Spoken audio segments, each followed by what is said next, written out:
ತಾಯಿ ಮತ್ತು ತಂಗಿ ಸ್ಥಿತಿ ಹೇಗಿತ್ತು ಆ್ಯಕ್ಚುಲಿ? ಅಂದರೆ ನಾವು ಯಾರು ಊಹಿಸ್ಕೊಳಕ್ಕಾಗಲ್ಲ ಅವರು ಆಗಿರೋ ಲಾಸ್ನ. ಮಗನೇ ಆಧಾರ ಸ್ತಂಭ, ತಂದೆನೂ ಇಲ್ಲ. ಸೊ ಹೇಗಿತ್ತು ಆ ಸಿಚುವೇಶನ್?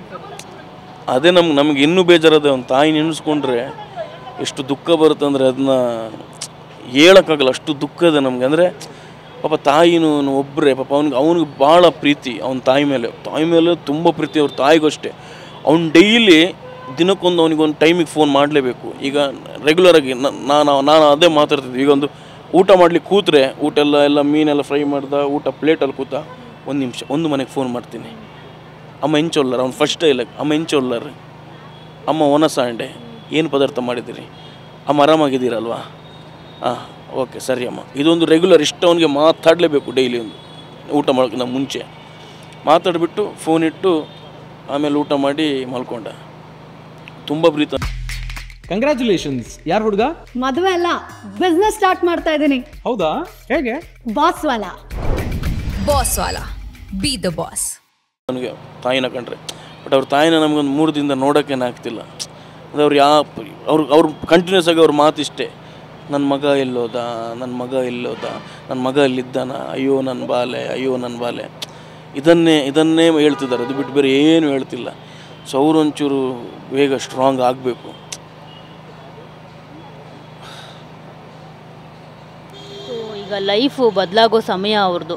ಕಾಂತಾರದಲ್ಲಿ 90 ಡೇಸ್ ಶೂಟಿಂಗ್ ಇತ್ತಂತೆ, ಫುಲ್ ಇಡೀ ಸಿನಿಮಾದಲ್ಲಿ ಇರ್ತಿದ್ರಂತೆ ಅವರು.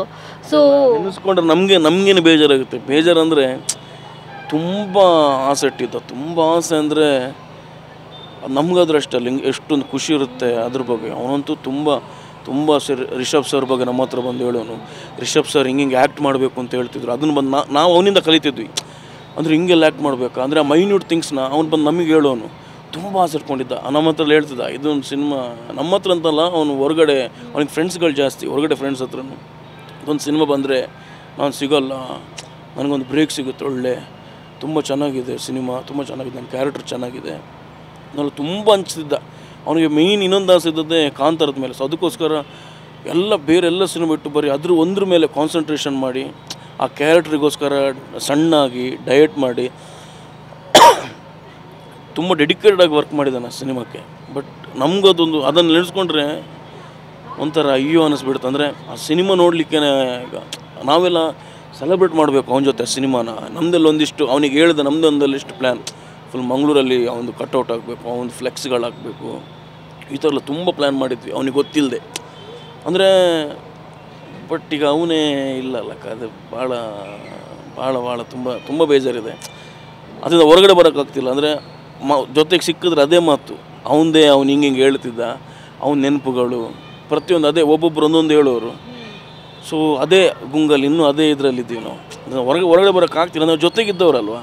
ಈಗ ಮುಗಿಸ್ಕೊಂಡು ನಾನು ಹೋದ್ರೆ ನನಗೆ ಒಂದು ಸಂಜೆ ಸಿಗ್ತಿದ್ದ, ಈ ಥರ ಇದ್ವಿ. ಬಟ್ ಈಗ ನೋಡಿದ್ದೀನಿ ನಾನೇ ನಿಮ್ಮನ್ನು. ಅಂದರೆ ನೀವು ಸ್ನೇಹಿತರು, ಜೊತೆಗಾರ, ಅದೆಲ್ಲದಕ್ಕಿಂತ ಹೆಚ್ಚಾಗಿ ಒಂದು ಫ್ಯಾಮಿಲಿ ಥರ ಇರ್ತಾಯಿದ್ರಿ, ಒಬ್ರಿಗೊಬ್ರು ಕಷ್ಟಕ್ಕಾಗೋದು. ಕಷ್ಟ ಅಂತಲ್ಲ, ಅಂದರೆ ಏನು ನಮಗೆ ಈಗ ನನಗೇನಾದರೂ ಆಯಿತು ಅಂದರೆ ಇಮಿಡಿಯೇಟಾಗಿ ಬರೋರಿಗೆ ನನಗೆ ಫಾರ್ ಎಕ್ಸಾಂಪಲ್ ಸುಮ್ಮನೆ ಯಾರೀಗ ಬೈದ್ರು ಅಂದ್ಕೊಳ್ಳಿ, ಟಕ ಅಂತ ಬಂದು ಏನಾಯಿತು ಅಂದರೆ ಆ ಥರ ನಿಂತಿದ್ವಿ. ತುಂಬ ಸ್ಟ್ರಾಂಗ್ ಪರ್ಸನ್ ಅವನು, ತುಂಬ ಒಂದು ಪಾಸಿಟಿವ್, ಎಲ್ಲೋದ್ರೂ ಖುಷಿಯಲ್ಲಿರ್ತಿದ್ದ. ಅವನು ಖುಷಿ ಅಂದರೆ ತುಂಬ ಖುಷಿಯಲ್ಲಿರೋ ಮನುಷ್ಯ ಅವನು.